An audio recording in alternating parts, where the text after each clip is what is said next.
Hello friends, my name is Ekta. और जो आज हम इकोनॉमिक्स का टॉपिक कवर करने वाले हैं उस टॉपिक का नाम है कमर्शलाइजेशन ऑफ एग्रीकल्चर। तो स्टार्ट करते हैं इंट्रोडक्शन के साथ। जो मीनिंग है कमर्शलाइजेशन ऑफ एग्रीकल्चर का, अब इसको कमर्शलाइजेशन है जो सबसे पहला वर्ड, उससे ही समझ में आ रहा है कि व्यवसाय करना है जिससे कि हमें अपना इनकम को इंक्रीज़ करना है। तो कमर्शलाइजेशन ऑफ एग्रीकल्चर हो गया कि एग्रीकल्चर में हम प्रोडक्शन उस प्रोडक्ट का करेंगे जिससे हमें मुनाफा ज़्यादा होगा। तो ये सारी चीज़ें होती थी। ब्रिटिश रूल जब था हमारे इंडिया में, तब ये चीज़ स्टार्ट हुआ था कमर्शलाइजेशन ऑफ एग्रीकल्चर, जिसमें कि कॉटन, टबैको, टी, शुगर, केन एक्सेट्रा, जूट वगैरह, इन सब चीज़ का प्रोडक्शन होता था क्योंकि ये चीज़ प्रॉफिट ज़्यादा देती थी। पर ये सारी प्रॉफिट हमारे फार्मर्स के लिए नहीं थी, ये सारी चीज़ें जो थी वो ब्रिटिश को ही फ़ायदा पहुंचाती थी और उनके लिए थी। Commercialization of agriculture is a phenomena where special crop like cotton, tobacco, tea, sugarcane, jute, etc. began to grow not for the consumption in the village or personal use, but for the sale in the international or national market. ये हमारे personal use के लिए नहीं होती थी commercialisation. ये agriculture, ये वाली चीज़ जो प्रोडक्ट करते थे हम, प्रोडक्शन, वो हमारे खुद के लिए नहीं थी, वो इंटरनेशनल मार्केट्स के लिए थी। ये सिर्फ ब्रिटिश लोगों को फ़ायदा पहुंचाने के लिए थी। और जब इसका स्टार्ट हुआ था कमर्शलाइजेशन ऑफ एग्रीकल्चर, पर हमारे पीजेंट्स वगैरह चाहते नहीं थे कि ये सारी चीज़ें प्रोड्यूस करें, पर फिर भी उन्हें मजबूरन प्रोड्यूस करना पड़ा। जो विलेजर्स होते थे, हेडमैन वहाँ के, जिसको कि महतो कहते थे, वो उनको एडवांस में पीजेंट्स को पैसे देते थे कि तुम इन चीज़ों का प्रोडक्शन करो। वो चाहते तो नहीं थे, पर वो मजबूर हो गए थे कि वो फिर ये सोचने लग गए कि एटलीस्ट हमारे पास पैसे आएंगे तो हम कुछ प्रोड्यूस करें, क्या पता जो हमारे जो पुराने डेब्ट्स वगैरह है, इसके इनकम से हम उसको फील कर सके, उसको पे कर सके। तो फिर इसी कारण से उन्होंने पैसे लिए जो एडवांस में हेडमैन ने दिया था, और उन्होंने प्रोडक्शन स्टार्ट करा। पर उससे कोई भी पॉजिटिव रिजल्ट नहीं आया फार्मर्स के पास। फार्मर्स फिर से लॉसेस फेस करते रह गए, और वो पुराने डेब्ट भी पे नहीं कर पाए, ना अभी के प्रिंसिपल अमाउंट और इंटरेस्ट को पे कर पाए। एज अ रिज़ल्ट क्या हुआ कि वो लैंडलेस लेबर के अंडर आ गए, उनके पास जो अपनी पुरानी लैंड थी वो भी नहीं रह गई। तो ये सारी चीज़ें हुए थी। Commercialization of agriculture in India began during the British rule के शासन में ये सारी चीज़ें स्टार्ट हुआ था, और जो कि सिर्फ बेनिफिट थे ब्रिटिश लोगों के लिए। तो इस पूरे इंट्रोडक्शन को आप एक बार अच्छे से पढ़ लीजिएगा। सेकंड पेज है, इसको अगर हम डायग्राम के थ्रू अगर दिखाना चाहें तो हम ऐसे दिखा सकते हैं। पहले नंबर पे आप बताइएगा इंडस्ट्रियल रेवोल्यूशन इन ब्रिटेन में इंडस्ट्रियल रेवोल्यूशन स्टार्ट हो गया था, जिसकी वजह से डिमांड हुई थी रॉ मटेरियल की, need of the raw material इस काम। तो वो कहाँ से वो उस चीज़ को पूरी करते थे? इंडिया से। इंडिया सप्लाई करता था, और जिसकी वजह से कमर्शलाइजेशन ऑफ एग्रीकल्चर हुआ। कमर्शलाइजेशन एग्रीकल्चर में ये होता है कि कैश क्रॉप ज़्यादा प्रोड्यूस होता है दैन फूड क्रॉप। ठीक है, तो फिर इसको आप डायग्राम के थ्रू दिखाइएगा तो मार्क्स अच्छे मिल जाएंगे। कमर्शलाइजेशन ऑफ एग्रीकल्चर ये बहुत ही ज़्यादा इम्पॉर्टेंट टॉपिक है, इसको आप एक बार अच्छे से पढ़िएगा। इसके बाद जो सेकंड है हमारा, faces of commercialisation of agriculture. Commercialisation of agriculture को शॉर्ट फॉर्म में हम COA भी कहते हैं, तो इसका भी हम यूज़ कर सकते हैं, ब्रैकेट में COA लिख देंगे। तो फेसेस जो है वो थ्री फेसेस में डिवाइडेड है। पहला है हमारा प्लांटेशन एग्रीकल्चर, जो कि जिसमें टी प्लांटेशन स्टार्ट हुआ था, और जो कि इंट्रोड्यूस हुआ था नॉर्थर्न डिस्ट्रिक्ट ऑफ बंगाल में। सेकंड फेस है सबसिस्टेंस कमर्शलाइजेशन, जिसको कि जूट फेस भी कहा जाता है। ये कैश क्रॉप है और स्टार्ट हुआ था in the late of 19th century and early of 20th century. Third phase है जिसको कि डिपार्टमेंट कमर्शलाइजेशन और इंडिगो फेस कहा जाता है, और ये स्टार्ट हुआ था हमारा late 18th century and the early 19th century. तो इस फेसेस को ऐसे करके हम शो कर सकते हैं। अब उसके बाद आ जाते हैं नेक्स्ट हम ऑब्जेक्टिव।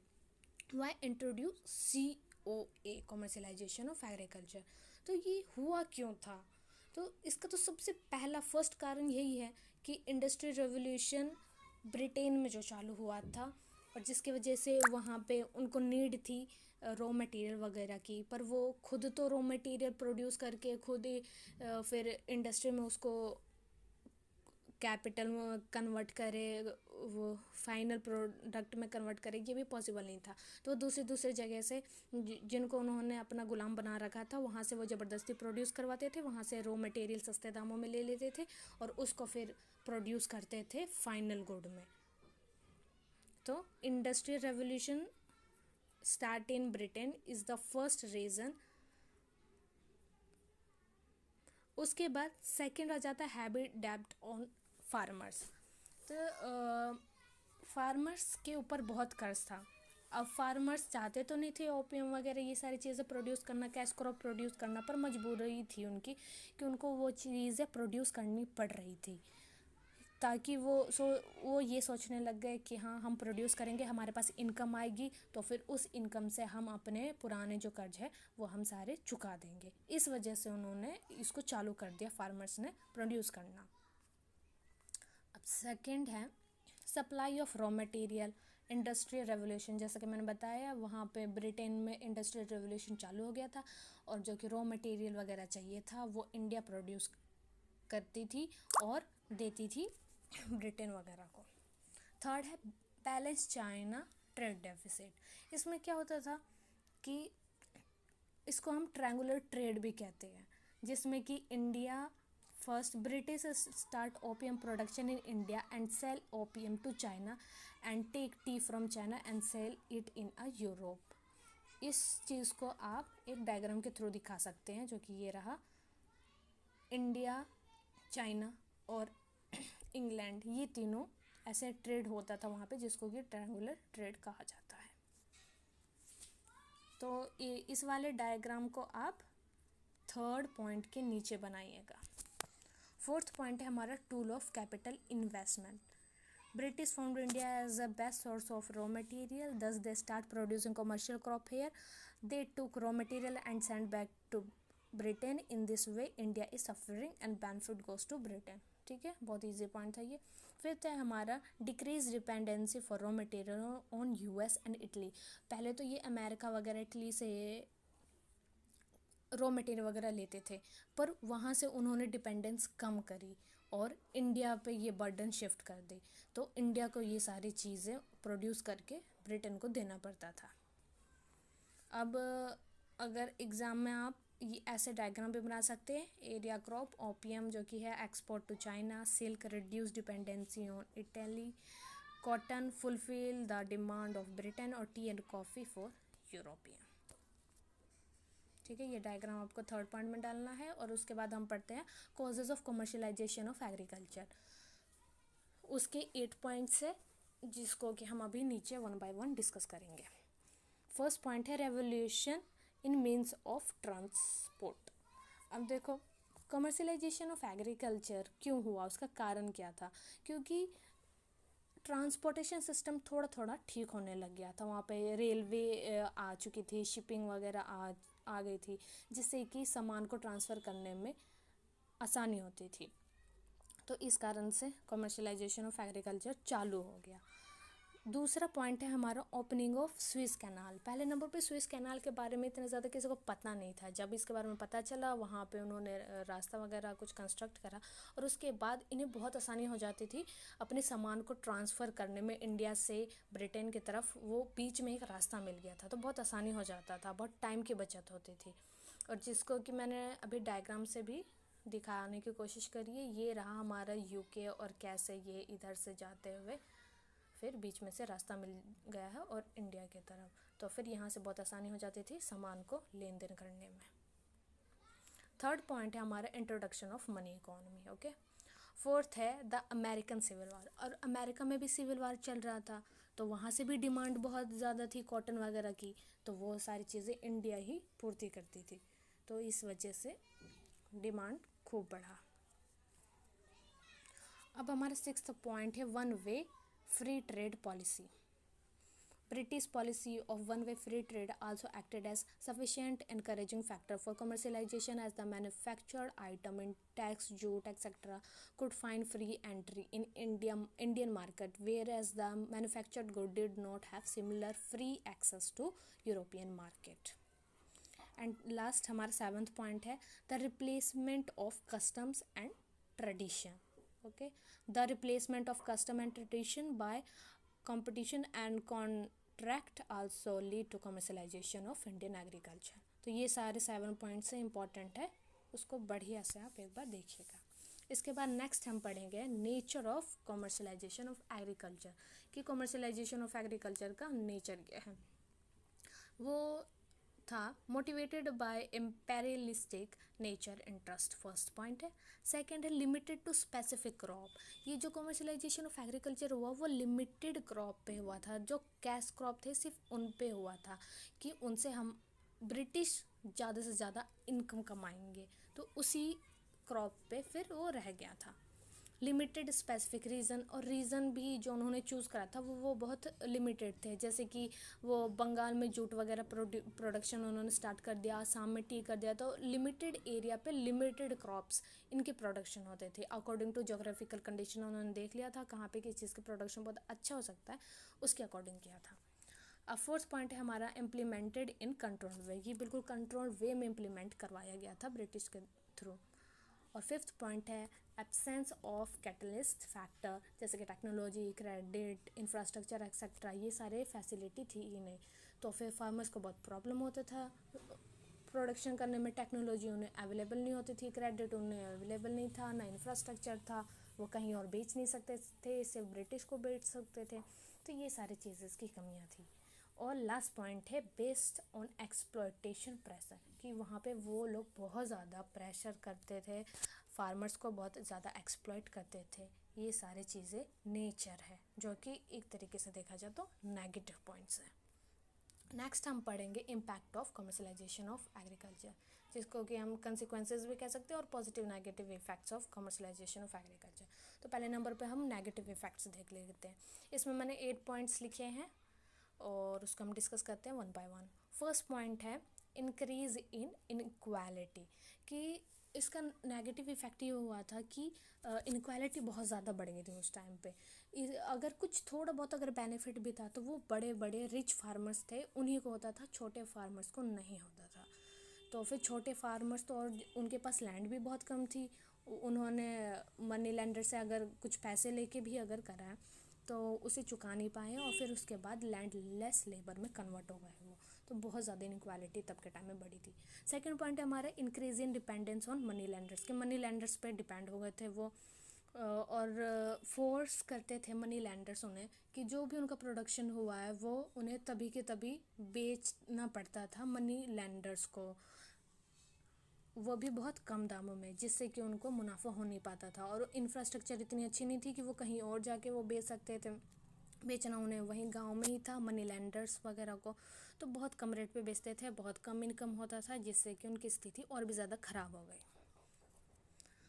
थर्ड पॉइंट है हमारा decline in food production and frequent famines. Food production का तो बहुत डिक्रीज़ होने लग गया प्रोडक्शन, क्योंकि कैश क्रॉप ज़्यादा उगाने लग गए थे हम लोग. फिर उसके बाद फूड प्रोडक्शन ये सारा कम हुआ, फिर उसके बाद फेमाइन्स वगैरह हुआ. For example the jute economy crashed in 1930s and was followed by a devastating famine in Bengal in 1943. अब फोर्थ पॉइंट पढ़ते हैं. फोर्थ पॉइंट है impoverishment of the Indian people, यानी कि पॉवर्टी बहुत ज़्यादा बढ़ गया था इंडियन पीपल के ऊपर. The population of India was increased every year. Fragmentation of land was taking place because of the increasing pressure on land, and modern techniques of agriculture production were not introduced in India. Thus, the commercialization of agriculture was one of the important cause of the impoverishment of the Indian people. ठीक. अब इसके बाद fifth point पढ़ते हैं adverse effect on self sufficiency. Self sufficiency पे हमारा बहुत adverse effect पड़ा. अगर अंग्रेज वगैरह ऐसा हमारे साथ नहीं करते, हम लोग अपना फूड क्रॉप प्रोडक्शन करते हो, उसको बेचते, तो हम सेल्फ सफिशिएंट भी होते. पर ये ऐसा कुछ हुआ नहीं, हमें मजबूरन हमारे फार्मर्स को कैश क्रॉप को प्रोड्यूस करना पड़ा और उसको बेचना पड़ा, जिसकी वजह से हम सेल्फ सफिशिएंट नहीं हो पाए, हम ज़्यादा तरक्की नहीं कर पाए। 6 पॉइंट है नो टेक्नोलॉजिकल डेवलपमेंट, और इसमें कमर्शलाइजेशन ऑफ एग्रीकल्चर में भी हमने ज़्यादा अच्छा नहीं कर पाया। नो टेक्नोलॉजिकल डेवलपमेंट बहुत ही ज़्यादा बकवास हो गई थी। वहाँ पे फार्मर्स को अच्छी से टेक्नोलॉजी नहीं मिल पा रही थी, ना प्रोडक्शन उनका इंक्रीज़ हो पा रहा था। छोटे छोटे लैंड्स थे, उस पर प्रोडक्शन बहुत कम करेंगे तो कम इनकम होगा, कम लिविंग ऑफ स्टैंडर्ड बढ़ेगा। अगर हम इसकी जगह अगर हम कोऑपरेटिव फार्मिंग चालू कर देते हैं, अगर उस टाइम पे अगर ब्रिटिश वगैरह नहीं रहता, कोऑपरेटिव फार्मिंग रहते, बड़ी लैंड, बड़ा प्रोडक्शन, बड़ा इनकम, तो फिर ऐसे में लिविंग स्टैंडर्ड फार्मर्स का बहुत अच्छा हो जाता। 7th पॉइंट है पीजेंट रिवोल्ट्स, ठीक है। The worst effect of the commercialisation was operation of Indian peasant at hand of European. This found expression in the famous Indigo revolt in 1859. 8th point है हमारा major benefit went to planters, traders and manufacturers. Major benefit तो भाई planters, traders और manufacturers इनको गई थी, और middle mains जो इंडिया के थे उनको गई थी, और जो मेन जिनके पास होना चाहिए था पीजेंट्स, हमारे इंडियन पीजेंट, गरीब पीजेंट, उनके पास तो बिल्कुल भी बेनिफिट गया ही नहीं। उनके पास जो भी लैंड था वो भी लास्ट में उन्हें चुकाने के चक्कर में वो भी उनके हाथ से चली गई। अब पॉजिटिव इफेक्ट्स देख लेते हैं कमर्शलाइजेशन ऑफ एग्रीकल्चर का। फर्स्ट पॉइंट है हमारा प्रोग्रेसिव कमर्शलाइजेशन, ठीक है, कि ये बहुत प्रोग्रेसिव था। ठीक है, थोड़े बहुत जगह ये जो थोड़ा ट्रांसपोर्ट वगैरह ये सारी चीज़ें हैं, इसलिए हम कह सकते हैं कि ये थोड़ा प्रोग्रेसिव था। सेकंड पॉइंट है इंटीग्रेशन ऑफ इकोनॉमी, कि the important contribution of commercialization reflected in integration of economy. It also create a base for growth of national economy, ठीक है। थर्ड पॉइंट है स्पेशलाइजेशन ऑफ क्रॉप, कि special crops जो cash crops थे उनका production हुआ। और फोर्थ पॉइंट है रीजनल स्पेशलाइजेशन ऑफ क्रॉप, की स्पेसिफिक रीजन में स्पेसिफिक क्रॉप बहुत ज़्यादा ग्रो हुआ, जैसे कि बंगाल में जूट, इंडिगो, इनका प्रोडक्शन हुआ, बिहार में ओपियम वगैरह का हुआ, असम में टी का हुआ, पंजाब में वीट का हुआ। जो कि हम आज तक देखा जा रहा है कि असम भी वर्ल्ड फेमस क्यों है टी के प्रोडक्शन के लिए, पंजाब क्यों फेमस है वीट के प्रोडक्शन के लिए। तो ये सारी चीज़ें थोड़ी पॉजिटिव इफ़ेक्ट्स थी। और लास्ट है हमारा linking agriculture sector to world market, कि एग्रीकल्चर सेक्टर और ये वर्ल्ड मार्केट से कनेक्ट हो गए, इनको आपस में ट्रेड करना आ गया, ये सारी चीज़ें। और लास्ट में इसके बाद हम देखते हैं conclusion. In spite of having positive effect, commercialization did not lead to growth of strong and prosperous agriculture. It prospered the Britain and promoted poverty in India। इसकी थोड़े बहुत अगर पॉजिटिव पॉइंट है, पर उससे भी ज़्यादा इसके नेगेटिव पॉइंट्स हैं। और ये से बेनिफिट था तो सिर्फ और सिर्फ ब्रिटेन के लिए, ब्रिटिश लोगों के लिए, पर इंडिया के लिए बिल्कुल भी नहीं, क्योंकि इंडिया में इसके वजह से और भी ज़्यादा गरीबी ही आई है, ठीक। और इसके बाद नेक्स्ट पैराग्राफ है last. India's farmer are more suffered from commercialization of agriculture. It is the main cause of backwardness during the colonial time. There was many negative effects of commercialization of agriculture on Indian economy, ठीक है। तो ये commercialization of agriculture ये एक negative ही point था हमारे India के लिए, पॉजिटिव पॉइंट नहीं था बिल्कुल भी। इसमें जितने भी बेनिफिट थे वो सिर्फ ब्रिटिश को गई, ब्रिटिश इकोनॉमी को गई। इंडियन इकोनॉमी तो पहले ही गरीब थे, पर उसके बाद और भी ज़्यादा बुरी हालत हो गई थी, मेनली हमारे इंडियन पीजेंट्स की। अब इसके बाद अगर आप एग्ज़ाम में लिखते हैं तो जिस टाइप से मैंने दिखा रखा है, जैसे पॉजिटिव इफ़ेक्ट्स थोड़े क्लाउड फॉर्म में, फिर उसके बाद एरोज़ वगैरह दे के, तो आप जब एग्ज़ाम में लिखे तो ऐसे ही लिखे, तो इससे बहुत पॉजिटिव इफ़ेक्ट पड़ेगा और आपको नंबर भी अच्छे मिलेंगे। क्योंकि हमें एग्ज़ाम में 3 घंटे मिलते हैं, उसमें हमें 40 शीट्स फिल करनी पड़ती है, 5 क्वेश्चन अटैम्प्ट करने पड़ते हैं, यानी कि एक क्वेश्चन में 8 पेजेस हमें भरने हैं। अगर भरने हैं तो फिर अगर हम सिर्फ सीधे सीधे लिखेंगे तो ये पॉसिबल नहीं है कि हम 3 घंटे में 40 पेजेस भरते।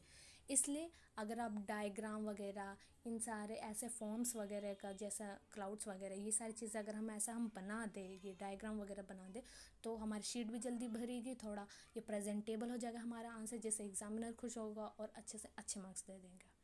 तो इस चीज़ों पे ध्यान दें, और आंसर लिखने के बाद मेन पॉइंट जो है उसके नीचे अंडरलाइन कर दें। तो ये सारे फार्मूलाज हैं जिससे कि आप अच्छे से अच्छे मार्क्स गेन कर सकते हैं।